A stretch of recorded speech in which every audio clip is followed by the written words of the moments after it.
세계적인 땅콩 생산지인 미국의 알라바마주 엔터프라이즈라고 하는 도시는 인구 약 2만 명 남짓의 작은 도시입니다. 알라바마주는 19세기까지만 해도 목화 생산이 주된 산업이었습니다.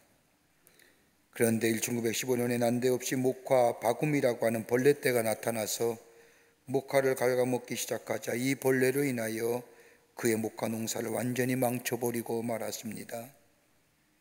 목화 재배 때가 되면 수많은 일꾼들이 모여들어 그 작은 도시가 웅성웅성거렸는데 목화 바굼이라고 하는 작은 벌레로 인하여 그 많던 일꾼들은 다 어디론가 떠나버리고 도시는 마치 유령의 도시처럼 되어버렸습니다. 그렇게 힘겨운 한 해를 보낸 그 다음 해에도 이 목화의 치명적인 이 목화 바구니 벌레가 극성을 부려 많은 농장들이 파산의 위기에 처해지게 되었습니다. 병들고 굶주린 사람들이 생겨나기 시작하며 도시 전체는 목화 바구니라고 하는 작은 벌레로 인하여 황폐화되어 가자 알라바마주의 목사님들과 교회의 성도들이 교회에 모여 기도하기를 시작했습니다. 사람들은 하나님을 원망하기보다는 오랜 시련을 주신 분 하나님 앞에 감사하며 기도하게 될 때에 새로운 아이디어가 떠올랐습니다.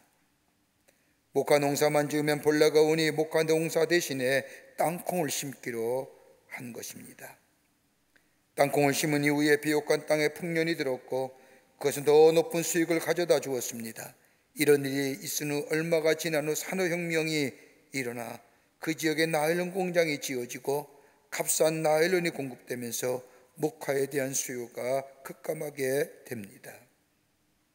만약에 목화 농사를 고집했더라면 더 큰 어려움에 봉착했을 수밖에 없었지만 목화 바굼이라고 하는 조그만 작은 벌레가 목화 농사에서 땅콩 농사로 전환하게 만든 계기가 되어 새로운 산업의 도시로 성장할 계기가 되었다는 겁니다. 그래서 1919년에 세계 최초로 농해충 기념비를 세웠고 기념비에 이렇게 적어 놓았다고 합니다. 우리는 번영의 계기로서 목화 바구니로 인하여 공경에 깊이 감사하며 이 기념비는 알라바마주 커치 카운티의 엔터프라이즈 시민들에 의해 세워졌다. 여러분, 해충에 대한 기념비를 세운 것도 이상한 일이지만 그것을 얘기하는 것이 아니라 그보다 더 중요한 것은 위기를 기회로 만든 믿음이 우리에게 도전이 됩니다. 미국의 경제학자며 스탠포드 경제학 교수인 프랜시스 후쿠야마라고 하는 사람은 얘기하기를 한 국가와 복지와의 경쟁력은 그 사회가 고유하게 지니고 있는 신뢰의 수준에 의해서 결정된다. 한 나라가 바르게 설 수 있느냐 아니면 더 나은 세계로 나아갈 수 있느냐 없느냐의 그 가름길은 다름이 아니라 그 나라와 그 백성의 신뢰의 수준에 달려 있다는 겁니다. 지금의 사회를 가리켜서 여러 가지 많은 사회적 용어로 정의하지만 한결같이 모두가 다 부정적인 관점에서 이 사회의 현상들을 바라봅니다. 그 가운데 우리의 마음에 가장 불편하게 다가오는 것이 있다고 한다면 지금의 사회를 정의하기를 불신의 사회라고 정의한다는 겁니다. 믿지 못하는 사회, 믿을 수 없는 사회, 믿지 못함으로 인하여 나타나는 사회적 현상은 다름이 아니라 갈등과 대립이라는 겁니다. 한 조사 연구소에 의하면 2013년 발표입니다만 우리나라가 사회적 갈등으로 직불된 비용이 무려 246조 원이라는 엄청난 비용이 사회적 갈등 해소의 비용으로 들어갔다는 겁니다. 믿지 못하기에 갈등하는 거지요. 믿지 못하기에 대적하는 겁니다. 우리의 믿음은 어떠합니까? 믿음에 대한 정의를 말하는 것이 아니라 우리 가지고 있는 믿음의 내용이 어떤 것들입니까? 사도행전에 바울은 에베소 5장 9절의 말씀을 보면 빛의 열매는 모든 착함과 의로움과 진실함에 있느니라고 말씀하셨습니다. 믿음의 내용은 다름이 아니라 착함이 있어야 되고 진실함이 있어야 되고 의로움이 있어야 된다는 얘기입니다.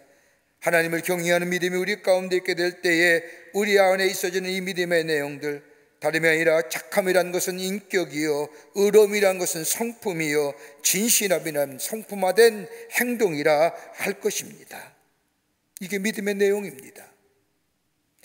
이 믿음이 우리 가운데 있을 때에 지식도 능력도 권력도 형성되어 할 수 있습니다. 오늘 본문의 말씀은 예수님께서 마치 한탄하시면서 탄식하시면서 말씀하신 내용입니다. 믿음이 없고 패역한 세대여, 내가 얼마나 너희와 함께 있으며 너희에게 참으리요. 이 짧은 탄식은 예수님의 말씀은 이 예수님이 이 땅에 오신 목적을 함축적으로 보여주시는 말씀입니다. 예수님이 이 땅에 오신 목적은 다름이 아니라 인류를 구원하시기 위해서, 죄로 말미암아 멸망당할 수 없는 우리들을 위해서 예수님이 인간의 몸을 지고 이 땅에 오셔서 우리의 죄가를 대신하여 십자가에 달려 돌아가시고 그를 믿는 자마다 구원해 주시는 이 놀라운 구원의 역사. 그런데 이 구원은 어떻게 이루어지느냐? 다름이 아니라 예수가 우리의 죄를 위하여 십자가에 달려 죽으신 것을 믿게 될 때에, 믿음이 우리 가운데 있을 때에 구원의 역사가 일어납니다. 믿음은 내가 갖고자 해서 얻고자 해서 얻어지는 것이 아니라 그러기에 주어지는 겁니다. 하나님이 내게 주어야 할지니 이 믿음이 우리 가운데 있어지게 됩니다. 그러기에 믿음을 가리켜서 하나님이 주시는 은사라 이야기하는 이유가 여기에 있습니다. 그러기에 믿음은 받아들이는 것이요, 수용하는 것이요, 믿는 것이요, 이 믿음을 지켜나가는 것뿐만 아니라 키워나가는 것이 바로 우리의 목이라 할 것입니다. 그러기에 오늘 예수님은 제자들에게 내가 얼마나 참아야 되겠으며 얼마나 너희와 함께 있어야 믿음의 사람이 되겠느냐고 질책하신 말씀이 바로 이 말씀입니다. 오늘 본문의 말씀을 좀 더 쉽게 이해하려고 하면 이 말씀의 배경이 어떤 것인가를 좀 알 필요가 있습니다. 오늘 본문의 말씀은 공관복음서에 공이 기록된 말씀입니다. 특별히 우리가 이 누가복음의 말씀보다 마가복음에 좀 더 자세히 기록되어져 있습니다. 예수님이 십자가의 대속의 죽음을 앞에 두시고 제자들과 함께 저 산에 기도하러 올라가십니다. 베드로와 야고보와 요한을 변화산이라는 산으로 올라가셔서 지내고 있는데 산 밑에 있는 9의 다른 제자들은 산 밑에서 예수님을 기다리며 졸고 있었습니다. 변화산에서 놀라운 역사를 바라본 경험한 제자들, 베드로는 그곳에서 예수님과 모세와 엘리야를 보면서 여기서 집을 짓고 여기서 거하자 할 때에 내려가자 얘기하시는 예수님의 모습들, 아침이 되어 예수님께서 제자들과 함께 내려오시는 바로 그 시간에 하나의 사건이 일어납니다. 어떤 아버지에게 귀신 들린 아들이 있었습니다. 이 아들은 오늘 성경의 표현대로 하자면 불에 뛰어들어가기도 하고 때로는 물에 뛰어들어가기도 합니다. 어떤 때는 제 몸을 찔러 피를 내기도 하며 멀쩡한 아들이 이렇게 발작을 일으키는 본 아버지의 마음, 어떻게 해서든지 고치고 싶은 것이 부모의 마음일 것입니다. 그러기에 아버지는 아들의 병을 고치고자 백방으로 수고합니다. 용하다는 의원은 다 찾아가 봅니다. 그러나 고칠 수가 없었습니다. 그러던 가운데 아버지 귀에 번쩍 뜨이는 소문이 들려왔습니다. 예수님께서는 어떤 병이라도 고칠 수 있다는 소문입니다. 귀신 들린 아들된 아버지는 이 소문에 기대를 가지고 아침 일찍 예수님의 계신 곳을 수소문하여 찾아옵니다. 그런데 예수님은 변화산에 올라가시고 안에 계십니다. 제자들만 산기슭에 옹기종기 모여 앉아 있는 겁니다. 예수님을 만나서 아들의 병을 고치기를 원했던 이 아버지, 예수님이 안에 계시기에 대신에 제자들에게 자신의 아들의 병을 고쳐달라고 부탁을 합니다. 이런 부탁을 받은 예수님의 9 제자들, 이 아버지가 아무리 부탁했다 할지라도 적어도 제자라고 한다면 이렇게 말해야 되는 것이 아닐까요? 우리 선생님 예수님이 곧 내려오십니다. 어제 기도하러 저 산에 올라가시는데 이제 아침에 됐으니 내려오실 겁니다. 예수님이 내려오셔서 기도하시면 아들의 병은 나을 수가 있습니다. 그러니 좀만 기다려 주십시오. 그런데 이렇게 얘기하면 얼마나 좋았을까요? 그런데 그렇지 않았습니다. 오늘 우리가 읽은 누가복음 9장 40절의 말씀을 보면 당신의 제자들에게 내쫓아 주기를 구하였으나 그들이 능히 못하더나이다 라고 하는 이 말씀은 아마 아버지가 예수님에게 내 아들의 병을 고쳐달라고 요구했을 때 제자들이 기도했을 겁니다. 나름대로 자신의 사람들, 자신을 예수님의 제자임을 다른 사람에게 알리기 위해서라도 그 귀신 들린 아들을 붙잡고 기도했을 겁니다. 예수의 이름으로 명하노니 귀신아 나아가라. 예수 이름으로 명하노니 썩 물러가라. 아무리 소리치고 소리쳐봐도 아무런 소용이 없습니다. 아이는 더더욱 귀신에 눌려 더더욱 소리를 지르며 발악을 합니다. 이를 인하여 아버지가 낙심하고 있을 때, 그뿐 아니라 제자들은 말할 수 없는 부끄러움을 당하고 있을 때에 예수님이 산에 내려오셔서 이 광경을 목격하시고 제자들에게 묻자 자초지장을 얘기하며 아이들의 병을 고쳐달라 할 때에 예수님께서 오늘 마가복음 말씀을 보면 할 수 있거든요. 무슨 말이냐? 믿는 자에게 능히 하지 못할 일이 없느니라고 말씀하시며 아이들의 병을 고쳐줄 뿐만 아니라 누가복음 9장 41절의 말씀을 보면 좀 다른 관점에서 믿음이 없는 세대요, 내가 얼마나 너희와 함께 있으며 너희를 참으리 하며 제자들의 믿음 없음을 책망하시며 이 말씀을 맺고 있는 것을 보게 됩니다. 정작 우리에게 지금 시대에 필요한 게 뭘까요? 곳곳에 들려오는 수많은 아우성의 소리들, 이걸 이길 수 있는, 또 우리의 삶의 여정 가운데 우리에게 꼭 필요한 것이 어떤 것일까요? 오늘 본문의 말씀은 다름이 아니라 믿음이라고 얘기하며, 어떤 믿음이어야 되느냐, 어떤 믿음이 능력인 믿음이냐 라고 예수님 우리에게 교훈하고 있는 말씀입니다. 오늘 본문의 말씀을 통해서 몇 가지로 함께 말씀을 나누며 은혜 받기를 원합니다. 첫째는 삶 가운데 예수님을 드러내라는 겁니다. 믿음은 다른 것이 아니라 우리의 삶 가운데 예수님을 드러내야 된다는 겁니다. 오늘 본문의 말씀을 보십시오. 예수님의 제자들의 스스로 예수님의 제자로 부르심을 받다는 사실을 너무나 크게 생각하고 있습니다. 자신들이 특별하게 예수님의 제자가 된 것처럼 생각했다는 겁니다. 여러분, 한번 그럴 수 있지요. 수많은 사람 가운데 12명의 사람을 불러서 예수님의 제자로 삼으셨다는 것, 이거 보통 일이 아닙니다. 그러게 사도행전의 말씀을 보면 사도의 권위는 다른 것이 아닙니다. 저들이 많이 배웠고 특별한 경험을 했고 신령한 지식이 있어서 사도가 세움받은 것이 아니라 저들의 사도로 세움받은 이유는 단 한 가지입니다. 예수와 함께 거하였고 예수의 기적을 경험했고 예수와 이적과 표적을 바라보았고 예수의 말씀을 들었다는 그 이유 하나 때문에. 오늘 본문의 말씀을 보세요. 그런 예수님의 제자가 되었다는 것, 얼마나 자랑할 만한 일입니까? 더 나아가 예수님과 동행하며 신기한 것들을 많이 봤습니다. 귀신을 내어 쫓는 것, 병을 고쳐주시는 것, 심지어 죽은 이를 살리는 모습들, 어떤 병이든 어떤 사건이든 다 해결하시는 놀라운 능력을 이 제자들은 보았습니다. 본 것만 아닙니다. 실제로 경험했습니다. 누가복음 앞장이나 마가복음 앞장의 말씀을 보면 예수님께서 제자들을 두씩 짝을 지어 전도 여행을 떠나게 하시며 예수의 이름의 능력을 그들에게 허락해 주십니다. 가는 곳마다 예수의 이름을 부를 때에 저들이 예수의 말씀을 받아들이며 예수의 이름을 부를 때에 귀신이 나아가며 예수의 이름을 부를 때에 병 고치는 역사를 경험했습니다. 그러다 보니 마치 자신들이 예수인 거냐, 자신의 능력이 마치 능력의 사람이 된 거냐, 자신들이 마치. 여러분, 우리가 잘 알고 있는 말씀 가운데 빌립보 4장 13절의 말씀을 보면 내게 능력 주시는 자 안에서 내가 모든 것을 할 수 있느니라고 말씀하시지요. 여러분, 무슨 말씀입니까? 내가 슈퍼맨이 되는 겁니까? 내가 능력자가 되는 겁니까? 여러분, 예수 믿으면 나 능력자가 되는 겁니까? 그 얘기가 아닙니다. 예수가 내 안에 계시어 예수가 내 삶의 주인 될 때에 예수님께서 나를 통하여 예수 그리스도의 능력이 나타난다는 겁니다. 내가 능력자가 되는 게 아닙니다. 하나님의 능력이 내 안에 계시고 예수 그리스도의 능력이 내 안에 늘릴 때에 내 안에 역사가 일어나는 겁니다. 말을 잘하고 지식적으로 예수에 관하여 또는 하나님에 관하여 많은 아는 것과는 상관이 없습니다. 그것이 하나님의 능력의 역사를 일으키신 것이 아니라 예수가 내 안에 계시어 나의 삶의 주인 되어 주실 때에, 그래서 나의 삶을 통하여 예수 그리스도가 살아계심이 증거되어질 때에 역사가 일어나게 됩니다.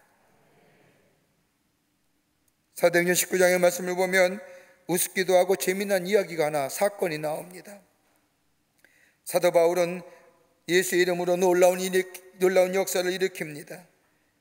바울의 손으로 희한한 일을 행하게 하시는 하나님, 그가 손을 얹을 때마다 병든 사람의 병이 낫고 악한 귀신 들렸던 사람이 악한 귀신이 나가고 어떤 사람은 죽은 자 가운데서도 일어나는 역사를 일으키자. 그러자 바수라는 이 유대한 사람이 이 바울의 이 모습을 보고 저거 잘 이용하면 내가 돈을 벌 수 있겠다 생각하고 병든 사람 바울처럼 악한 귀신에 들린 사람, 병든 사람에 찾아가면서 손을 얹고 예수의 이름으로 이야기하자. 한 귀신 들린 사람이 귀신이 얘기합니다. 내가 예수도 하고 바울도 아는데 넌 누구냐? 난 예수도 알고 바울도 아는데 도대체 너 누구기에 예수의 이름을 부르느냐? 여러분 기억하세요. 자신의 이름을 드러내고자 하는 하나님의 능력의 역사가 일어나지 않습니다. 오늘 제자들의 무능화된 모습 가만히 보세요. 다른 이유가 아닙니다. 얼마 전에 경험했던 그 경험 가지고 그 능력이 마치 자신의 능력이랑 예수의 이름을 드러내기보다는 자신의 모습, 자신의 일들을 드러내고자 일하려 했던 저들, 그렇게 무능하게 되고 부끄럽게 된 거예요. 요한복음 15장의 말씀을 보면 포도나의 비유가 나옵니다. 여러분, 가지가 잘나서 열매가 맺어지는 겁니까? 아닙니다. 가지가 아무리 잘나고 예쁘다 할지라도 나무에 붙어있지 않으면 열매를 맺을 수 없는 같이, 반대로 아주 형편없는 가지라 할지라도 그 가지가 나무에 붙어있게 될 때에 열매를 맺어지는 것처럼 우리의 삶이 예수께 붙인 삶, 내 삶의 주인은 예수님이십니다. 예수가 나의 삶의 주인이십니다 라고 고백하며 예수 안에, 그리고 나를 인하여 예수가 드러나는 인생의 삶이 되어질 때에 그게 놀라운 역사가 일어나며 그 믿음 안에는 실패 없는 하나님의 백성의 삶으로 살아가게 되는 줄 믿습니다. 두 번째는 믿음의 실제화가 있어야 됩니다. 오늘 우리가 읽은 본문의 말씀은 공간 모음서에 공이 기록된 말씀입니다. 마태복음 17장 14절부터 21절 말씀과 마가복음 9장 14절부터 29절의 말씀과 누가복음 9장 37절부터 43절의 말씀, 공이 기록되어 있는 말씀인데 이 세 복음서의 말씀을 가만히 읽다 보면 각기 전하고자 하는 내용이 조금씩 다릅니다. 마태복음 17장 14절부터 21절의 말씀을 보면 예수님께서 이 사건, 이 역사를 일으킨 후에 뒤에 보면 무슨 말씀하느냐? 겨자씨만한 믿음에 관해서 말씀하십니다. 마태복음 10장 20절의 말씀을 보면 너희가 만일 믿음이 한 겨자씨만큼만 있으면 이 산을 명하여 여기서 저기로 옮기라 하여도 옮길 것이요, 적은 믿음이라 할지라도 능력의 역사가 일어난다는 겁니다. 산을 옮길 만한 역사가 일어난다는 겁니다. 마가복음 9장의 말씀을 보면 예수님은 이 귀신 들린 아들을 고쳐준 후에 말씀하시죠. 할 수 있거든이 무슨 말이냐? 믿는 자에게 능치 못할 일이 없느니라. 믿음을 강조하십니다. 그리고 그 뒤에 기도 외에는 이런 이유가 있을 수 없느니라. 그런데 오늘 이건 누가복음의 말씀은 조금 다른 관점에서 얘기합니다. 같이 공이 마태, 마가, 누가는 믿음에 관해서 얘기하는데 오늘 누가복음에 와서는 제자들의 믿음 없음, 믿음의 무능함을 책망하시는 겁니다. 믿음의 역사예요. 그보다도 다른 것보다 중요한 것이 믿음이라는 겁니다. 믿음이 있은 후에 능력이 있어진다는 겁니다. 여러분, 믿음과 소망과 사랑, 그 중에 제일은 사랑이라고 얘기하는 거, 여러분 가만 보십시오. 사랑한다는 것, 사랑이 그냥 이루어지는 것이 아니라 상대방을 향한 믿음이 있게 될 때에, 신뢰가 있게 될 때에 사랑이 있어지고 그 사랑이 풍성한 열매를 맺게 하는 겁니다. 그러게 바울이 얘기한 것처럼 믿음이 있게 될 때 우리 안에 소망이 있게 되고, 소망이 있게 될 때 우리의 사랑이 넘쳐나는 것처럼 뗄려 뗄 수 없는 것, 그 가운데 최고봉은 사랑이라는 것. 하나님의 능력도 마찬가지입니다. 예수 그리스도의 능력이 나로 나타나신 바된 것을 믿게 될 때에 능력의 역사가 일어나는 겁니다. 믿게 될 때 믿음의 실제화입니다. 객관화를 주관화시키는 것이고, 실체화를 내 삶 속에 실제 생활에 적용하게 될 때에, 생활화될 때에 열매화가 맺어진다는 겁니다. 21세기 사회를 가리켜서 정보와 과학의 사회라고 말합니다. 그러면서 다음 세대는 어떠한 세대가 될 것인가, 어떤 시대가 될 것인가, 미래학자들마다 많은 이야기를 합니다만은 많은 사람들이 공통적으로 말하는 미래의 세계, 이미지 소사이어티, 이미지의 세계라는 거예요. 이미지가 현실화된다는 거예요. 여러분, 히브리서가 말했던 믿음의 정의, 믿음은 바라는 것들의 실상이요 보지 못하는 것들의 질거리라. 여러분, 뭐로 얘기하실까요? 상상해 보세요. 이미지를 가져보세요. 지금은 안 되건 할지라도 장차 우리 가운데 다가올 그 약속의 성취, 뭐로 이어져요? 믿음 가운데죠.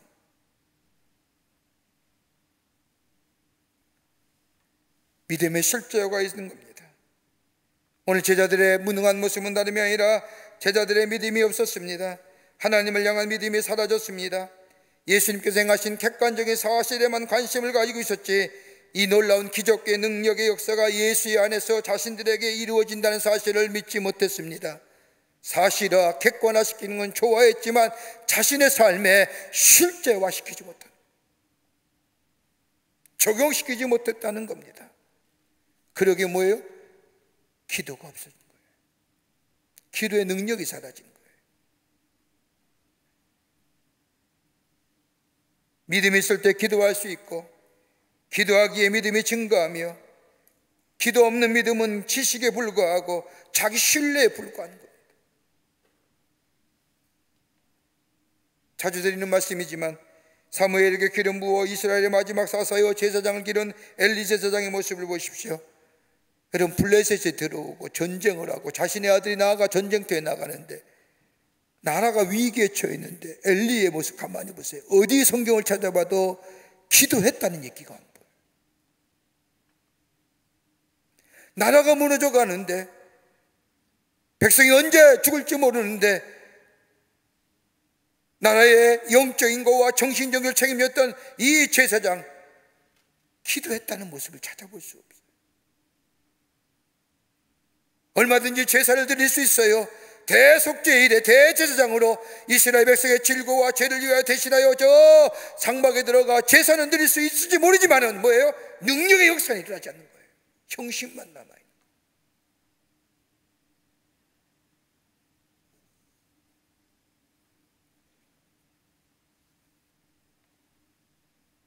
예배는 드릴 수 있죠. 기도가 없잖아요. 믿음이 없이는 기도할 수 없는 거예요.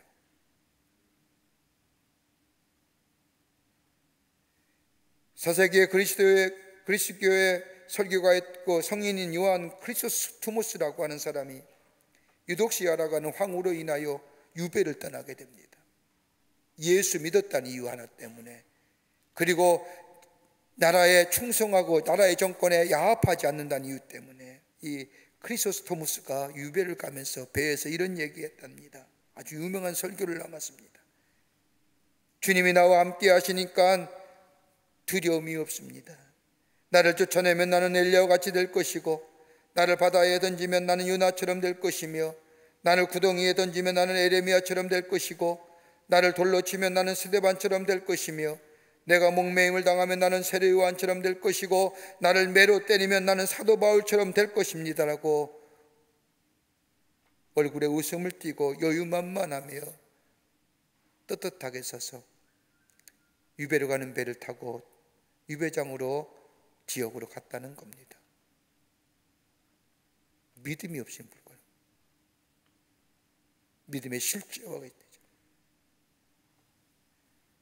오늘 제자들은 믿음의 실제화가 없는 겁니다. 믿음의 구체화가 떨어진 겁니다. 객관적인 사실을 내 주관적으로 받아들이지 못했다는 겁니다. 그러게 말은 했는지 모르지만은 능력이 나타나지 않는, 오늘 내가 믿습니다.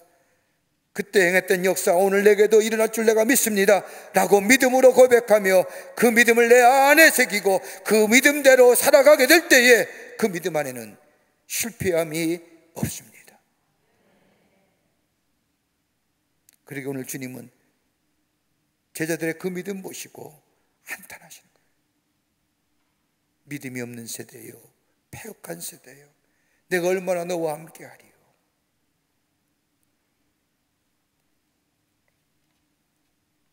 끝으로 온전히 신뢰하는 믿음이 되어야 합니다. 온전히 신뢰해야 됩니다. 오늘 본문의 말씀은 기록되지 않았지만 마가복음의 말씀을 보면 제자들이 병에 걸린 아이들을 위하여 기도합니다. 아무리 기도해도 아이에게서 귀신이 나가질 않습니다. 분명히 아이를 고치기 위해서 서로는 꼭 기도했습니다. 과거에도 했듯이 예수의 이름으로 명하노니 악한 귀신아 나가라 수십 번 소리쳤을 겁니다. 아무리 소리쳐도 아이에서 귀신이 나가질 않습니다.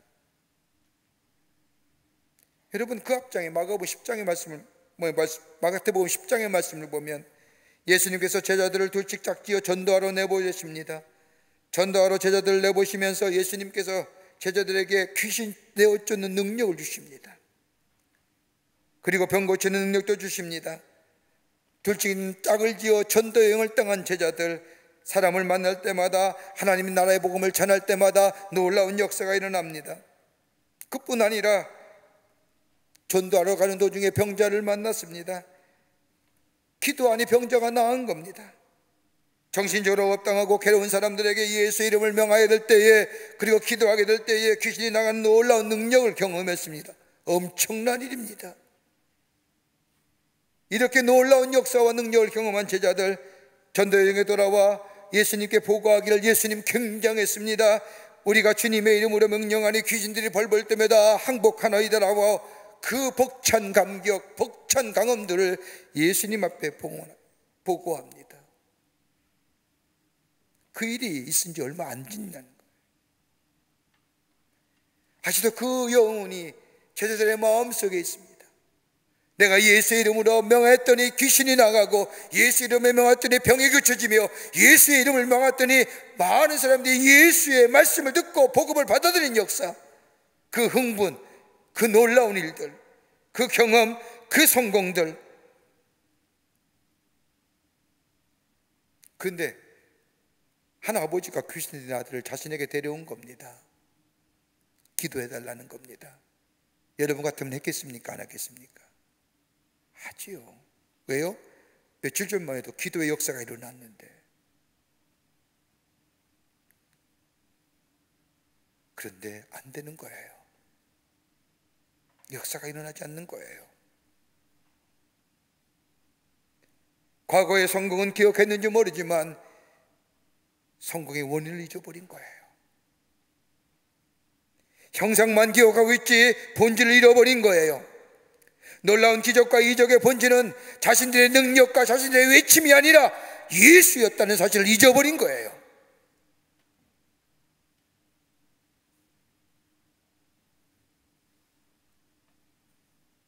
주님을 온전히 신뢰하지 못하기에, 주님의 이름이 드러나지 못했기에 저들은 실패하고 저들은 무능함에 빠집니다.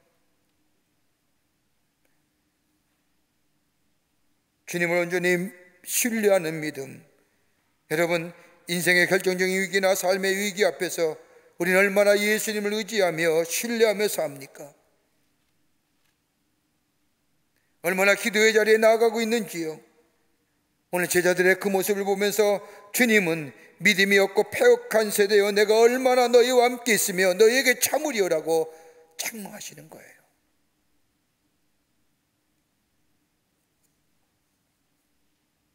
여러분, 능력은 하나님께로부터 오는 겁니다. 내 지식과 경험이나 그 어떤 세상의 것으로부터는 오지 않습니다. 하늘로부터 오는 것이 참된 능력이요, 이것이 영적인 강건함의 비밀이요, 이것이 바로 실제의 믿음의 모습이요, 이 믿음 안에 사는 자는 실패함이 없는 겁니다. 여러분, 우리의 삶이 주님과 하루라도 교통함이 없으면 사탄이 알아요. 이틀이라도 하나님과의 연합함이 우리 안에 사라지면 내 안에 능력의 역사가 사라집니다. 사흘을 하나님과의 연합이 사라지면 다른 사람에게 하나님의 살아계심을 절대로 전하거나 증거할 수 없습니다. 오늘 제자들이 그런 거예요. 놀라운 역사와 경험은 했지만, 체험했지만 온전히 믿음으로 주님께 드리지 못했기에,